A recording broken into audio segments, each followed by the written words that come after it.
Oke, assalamualaikum warahmatullahi wabarakatuh. Masih bersama saya lagi. Oke, ini kita akan apa namanya? Memperbanyak ya,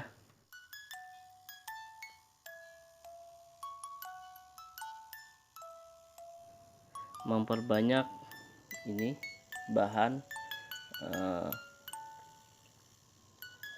minyak tandoori ya. Oke, lalu bagaimanakah caranya? Ya, bahan yang harus kita perlukan ialah cuma ini sebagai simulasi aja ya. Soalnya ini sudah saya juga sudah saya perbanyak kemarin. Oke. Pertama sudah pasti ini apa tanaman yang mau kita perbanyak ya, seperti ini. Terus perangsang akar, bisa juga kita gunakan bawang merah juga ya, bawang merah yang kita ulek, habis itu lalu kita oleskan nanti. Habis itu kalau saat ini kita menggunakan perangsang akar aja ya, agar lebih mudah. Habis itu ya sedikit air ya, air biasa.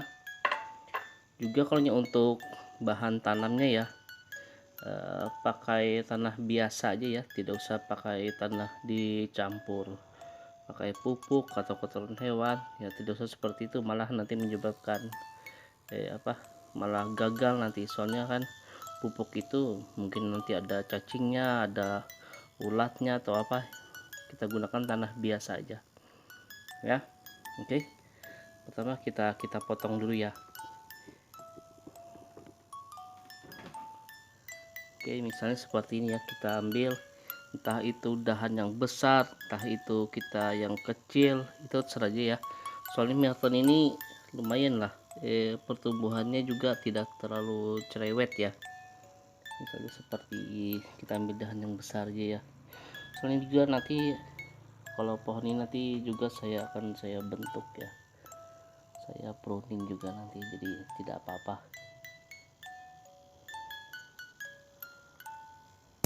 Oke, seperti ini ya, kita ambil.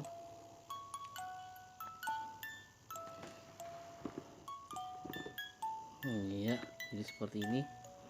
Hal yang paling pertama ialah kita buang dulu pucuknya ya. Soalnya pucuk ini nanti malah nutrisi dari batang ini malah lari ke pucuk ini nanti. Jadi kita buang ya. Nah, oke. Terus daun yang di bawahnya juga kita potong.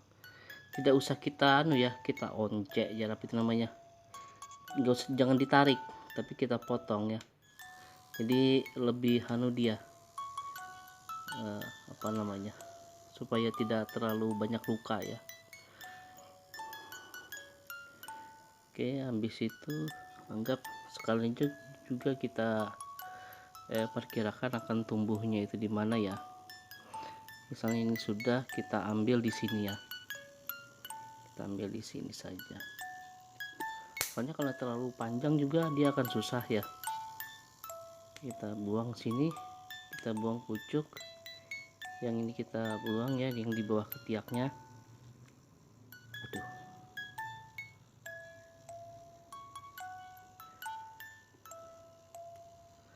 oke, ini juga.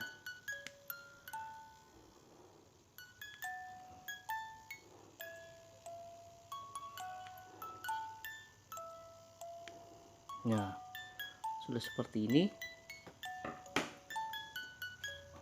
ya.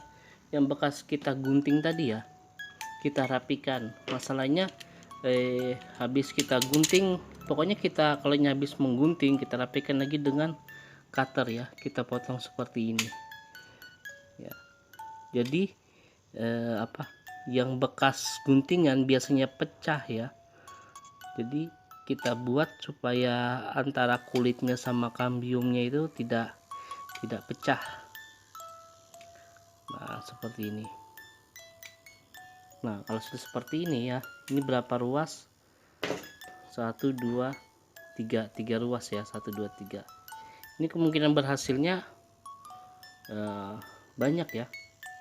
Habis itu kita masukkan ke dalam sini ya, kita masukkan ke dalam air. Ini kita menggunakan perangsang serbuk ya.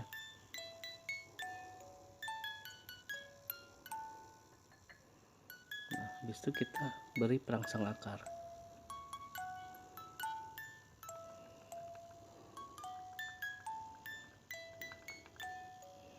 Nah, seperti ini.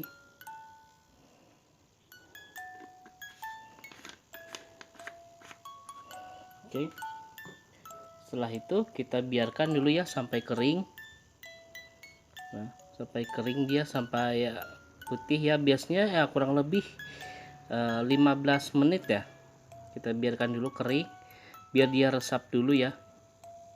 Habis itu kita buat lubang, cuma jangan langsung kita tusukkan ya.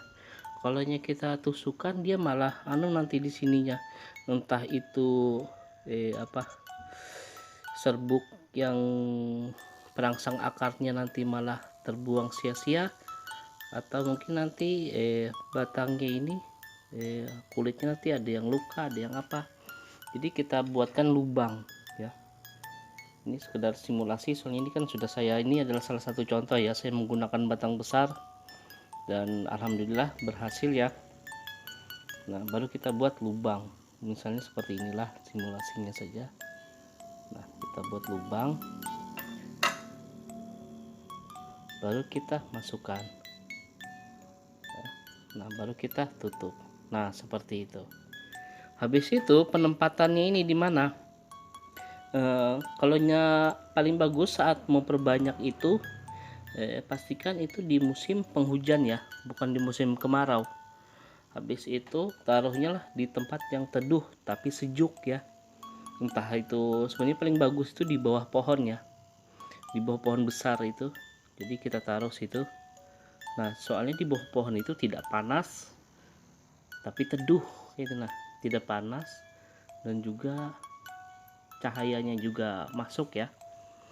Nah, soalnya di bawah pohon tuh sangat, hawanya itu bagus, sangat dingin, sejuk. Paling bagus di bawah pohon. Nanti kapan kita membongkarnya lagi, di saat sudah mulai tumbuh ya, pucuk mudanya di sini, nanti di ketiaknya sini, ketiak daunnya sini nanti tumbuh dia, ketiak atasnya sini ya tumbuh. Nah, baru kita bongkar, baru kita pindah entah itu ke pot, polybag lagi. Nah, jadi seperti itu aja ya untuk memperbanyak. Bisa juga ya kalau selain batang seperti ini ya, batang besar juga bisa, pucuknya pun bisa seperti ini. Misalnya kita ambil ya pucuknya di atas nih.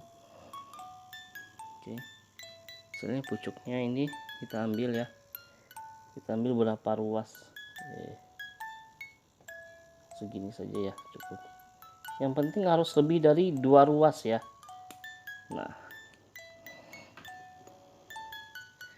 Nah, kalau pucuknya seperti ini ya, paling pertama pucuk mudanya ini yang masih berwarna hijau kita potong dulu. Nah, habis itu baru ingat ya, jangan kita tarik ya, soalnya ditarik dia malah luka. Nah, seperti ini ya. Ini bisa kita buang, bisa juga tidak kita buang ya. Cuma kalau menurut saya sih biasanya saya buang saja, sisakan 2 daun saja. Nah, kita lihat ujungnya ini ya, kalau dia tidak pecah tidak apa-apa ya, tapi kalau dia pecah kita harus menggunakan cutter ya. Jadi kita potong. Iya, soalnya kalau pecah biasanya kemungkinan hidupnya gimana ya, kurang itu, nah kurang berhasil. Nah, baru seperti ini baru kita rendam air lagi, baru kita beri perangsang akar, baru tusukkan lagi seperti ini tadi yang pertama yang tadi. Nah, ini bisa. Habis itu kalau batang besar juga bisa ya, cuma ya itu tadi harus pertama ujung dari potongan itu harus kita rapikan ya, kita potong benar-benar ya, jangan sampai ada yang pecah, Usahakan, masalahnya kalau kita menggunakan gunting, entah itu gunting yang pemotong kawat, gunting seperti ini juga ya, biasanya kalau kita potong itu pecah tuh, yang ini kulitnya seperti ini biasanya pecah, dan itu kemungkinan hidupnya sangat sangat terbatas sekali. Oke, habis itu penempatannya juga jangan lupa harus di tempat yang teduh dan juga sejuk ya. Kalau kita pastikan tempatnya sejuk, itu kita tidak perlu lagi memakai sungkup ya. Soalnya kalau di tempat kita hawanya itu panas ya, terpaksa kita menggunakan sungkup. Jadi kalau tempatnya yang seperti saya bilang tadi, di bawah pohon, itu sangat bagus sekali ya, kemungkinan besar hidupnya itu lebih maksimal seperti itu ya. Terus kalau sudah seperti ini ya, berapa lama lagi kita membongkarnya dan berapa lama akarnya keluar itu tidak bisa dipastikan ya. Yang jelas apabila sudah pucuknya ini keluar, pucuk mudanya keluar ya, itu biasanya sudah pasti ini akan berakar ya. Paling enggak itu 2 minggu ya, 2 minggu itu sudah keluar akar. Usahakan pucuknya itu nanti keluar ada berapa daun ya, misal seperti ini usahakan sudah keluar 2 ruas itu sudah saatnya kita bongkar. Dan juga kalau kita pengen membibit ya, jangan hanya cuma 3, 4, 5 itu kurang, usahakan ya kalau bisa 10. Nah itu sudah pasti salah satunya pasti ada yang hidup. Kebanyakan orang membibitnya cuma 3, 5 atau gimana ya, kurang kalau menurut saya. Kalau bisa sih, kalau tempatnya ada, habis itu waktunya ada, kalau bisa 10, bahkan lebih banyak juga lebih bagus ya. Jadi nanti di antara 10 itu atau 20 itu tidak semua nanti hasilnya itu bagus ya, mulai dari perakaran, perantingan ya. Jadi harus lebih banyak lagi, lebih bagus banyak seperti itu. Oke, jadi itu dulu ya untuk cara membibit ya, simulasi aja nih sih cara membibit myrten duri ya. Apabila ada saran, kritik atau komentar atau pertanyaan, silahkan tulis di kolom komentar ya. Dan juga jangan lupa subscribe dan aktifkan tanda loncengnya serta dukungan tanda like-nya seperti ini. Oke, wassalamualaikum warahmatullahi wabarakatuh.